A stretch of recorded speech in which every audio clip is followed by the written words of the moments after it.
This is PC3, and I'm Stacy Clark, and I'm here with Allison Hayes, who is an ABC 57 kickoff host, and she has a nonprofit called Good Deed Michiana.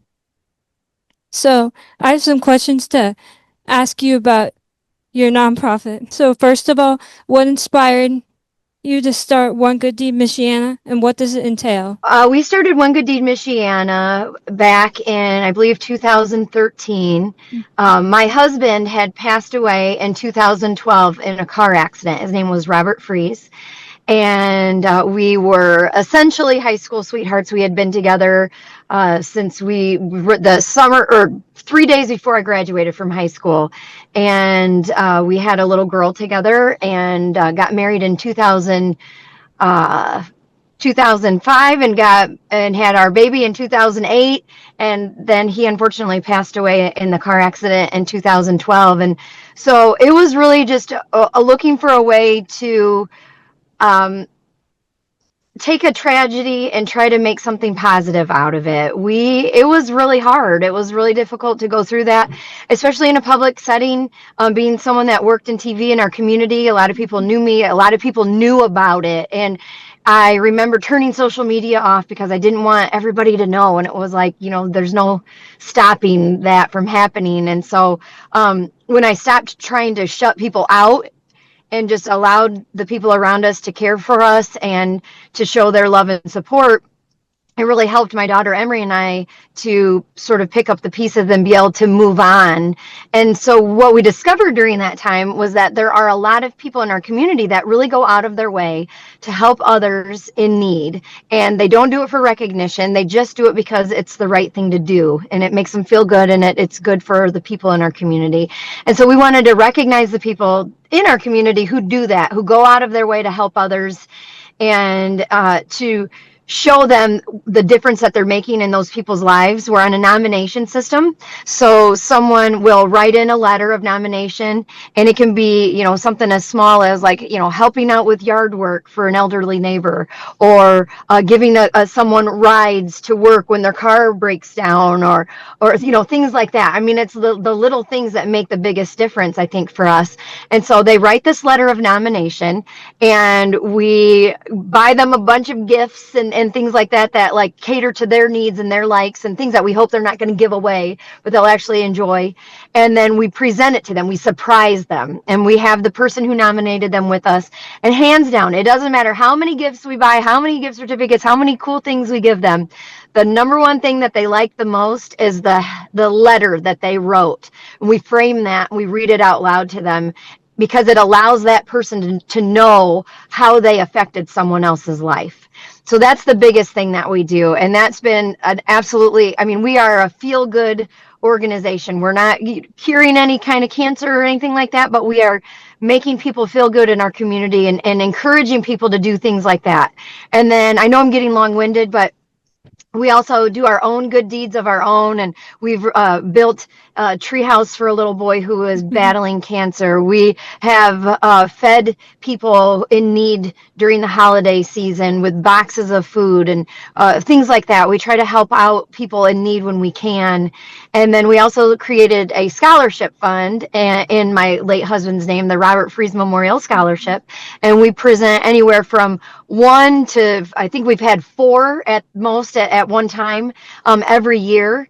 And it can be anywhere from $500 to over $1,000 each. And what that is for is to recognize kids that, not necessarily the perfect 4.0 National Honor Society kid, but more of the kid that what Robert was. He wasn't a super great student.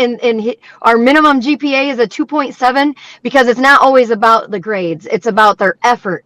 It's about their personality. It's about their leadership, their way that they help others around them to make their teammates better.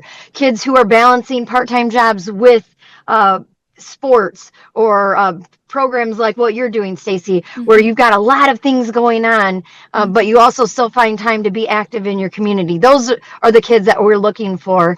And we've had some amazing kids over the last, it's 2025. So over the last 12 years, we've really feel like we've made a difference. What type events have One Good Deed Michiana held, and what would you say has been your favorite so far? Oh gosh, we've had a lot of golf outings. Those are a lot of fun, but a lot of work.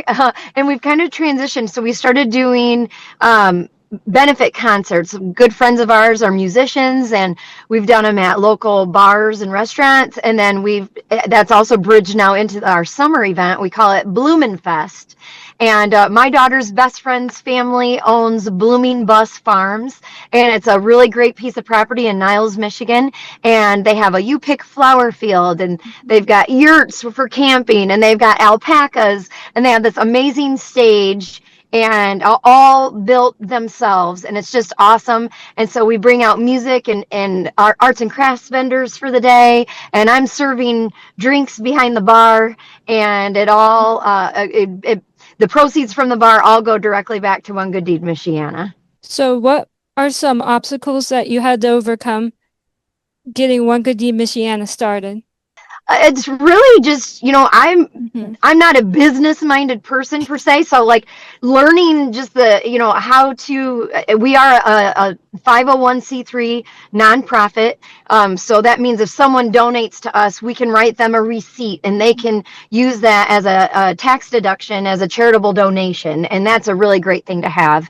And so it's the most challenging part is just kind of trying to understand the legal parts of it to make sure that we're doing everything by the book. We just want to make sure that we're always, being really super careful and making sure that, we have the bank account, we have the receipts for everything, that we have an accountant, that we're, getting all of the permits and the licenses and all that kind of stuff. That is totally not in my comfort zone. So I'm really good at being the face and talking and bringing people together, but that part of it's kind of scary for me. So we try to get help, and we have a board of people that work with me on this, with a president, a treasurer, a secretary, people who volunteer to help us out. And it's kind of just managing all of those pieces together. That's definitely been the most challenging. Okay, so that's all the questions I have for you, but now it's time for one of my favorite parts, which is the hot seat. Are you ready? I'm ready. Bring it Okay. on. The first question is, what's your favorite animal? Oh, gosh. Everything just popped into my head. I'll keep it simple, and I'll say dogs, because I've always had a dog my entire life, and I love them. It doesn't feel like I don't feel complete unless I have a dog in my Mm-hmm. life. Uh, okay. Now the next question is, swimming or hiking? Ooh, swimming. I don't like to competitively swim. I don't really want to swim for exercise, but if I can be in the water, I'll take swimming. But I do love to hike too. The coolest place I got to hike was in Ireland in the mountains. Mm. Yeah, I like swimming too. I like swimming at the dunes. What's one of your favorite Oh places to yeah. swim? Yeah, Lake Michigan, when it's Mhm. warm enough, that's always, Yeah. tricky to catch it when it's warm. Right now is a really good time. Mhm. But the ocean, we have a lake house. I love to be just on the water, to see the water, to see nature, just to be outside. I'm a big outdoor person. Mhm. Starbucks or Dunkin' Donuts? Dunkin' Donuts. I'm not a big Starbucks person. Their coffee's way too strong for me. Give me all the sugary creamer and donuts. I like all the junk food.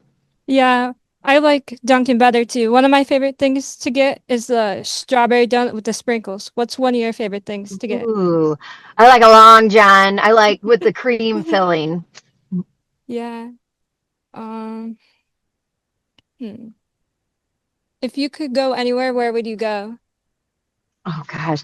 Well, I'm a big traveler, so I've traveled pretty extensively. Mhm. Been a lot of places in Europe. Been to Okay. Hawaii. Mhm. Got to hike in Hawaii. I should say that too. Been to Costa Rica. I did a study abroad in Costa Rica. Highly recommend that to students. Take advantage of being in college and do a study abroad somewhere, even if it's just for like 4 6 weeks in the summertime. Do it, because you will not regret it. It's awesome. I've been to Paris. I've been to Rome. Some places I have not been that I would like to go. I would really, really love to go to Portugal, Spain. I want to go to Lisbon. I want to go to Alaska someday. And I really want to go, like, actually here in America, we did a big road trip and I've been a lot of places and a lot of football stadiums, but I really want to go to Utah. That's on my bucket list. Okay, my last question for you is, are you ready for the Notre Dame season? I am so ready. Getting ready to leave to go to Miami to kick the season off. We'll do our show. ABC 57 Kickoff is a Notre Dame football pregame TV show, and we will lead into the game on ABC here in the South Bend, Michiana market. So that's awesome for us. It's a huge audience. But then we do all of the home games during the regular season, and which is always at the same time from 10 to noon Eastern time on ABC. If you don't get us in your area, you can watch us on our website, which is abc57.com. We stream all of our shows and we post them on YouTube. But they're just it's a cool show to have on in the background. You know, we know you're watching College Game Day on ESPN. You might be watching Big Noon Kickoff on Fox. But anytime you flip to us, we're going to be talking about your favorite team. We're talking about Notre Dame. We're not wasting time on any of those other schools. So we think we got a good product and we have a lot of fun with it. So just can't wait for football. And I would like to throw out for One Good Deed Michiana, a really cool thing that someone offered to us this year. So last year when we went to the Texas A&M game, in College Station, there was a company called Legends Only Tailgate that was hosting a really cool purchase. You buy a ticket to go to at tailgate, and their Heisman Trophy winner Johnny Manziel was there signing autographs. Rudy Rudiger from Notre Dame was there signing autographs. You could get your picture taken with them. And then we hung out, met those guys. They were wonderful. Well, they're going to host another tailgate in South Bend for the Texas A&M game, which is the home opener here in South Bend on September 13th, I believe is the date. And if you, with your ticket purchase, you get food, you get bar, you get beer and seltzers, you get to meet former Notre Dame football players. Rocket Ishmael is going to be there, Malik Zaire, some other guys, Rudy again, and they'll have some Texas A&M guys there. But all of the proceeds that they make from the cash bar, they are going to donate back to One Good Deed Michiana, and they're going to donate some of the TVs that they have at the tailgate to us. So it's a really awesome experience for us to be a part of that, and it's no work for me. I just get to show up and hang out and enjoy the day. But we're totally honored that they're going to do that. So if anybody's interested, you can find that information on my social media pages on Facebook and Instagram. But it's Legends Only Tailgate for the Texas A&M Notre Dame football game. So, do you think Notre Dame's going to win the national championship? I think they got a really, really good shot at it. They've named their starting quarterback. I mean, it's going to be tough. They've got a great supporting cast around CJ Carr, a great defense returning, best running back crew in probably all of college football, one of the best offensive lines in college football. So they're going to have some figuring out to do with CJ, and I wouldn't be surprised if Kenny Minchie does come in as the backup as in some situational roles. So that's going to be the biggest challenge, is just getting the brand new quarterback kind of acclimated and ready to go. If they can make it through these first two games of Miami and Texas A&M, you better watch out, because I think the Irish are definitely making it back to the playoffs, and they could make a deep run once again. Well, thank you, Allison, for talking with me, and for PC3, I'm Stacy Clark signing off.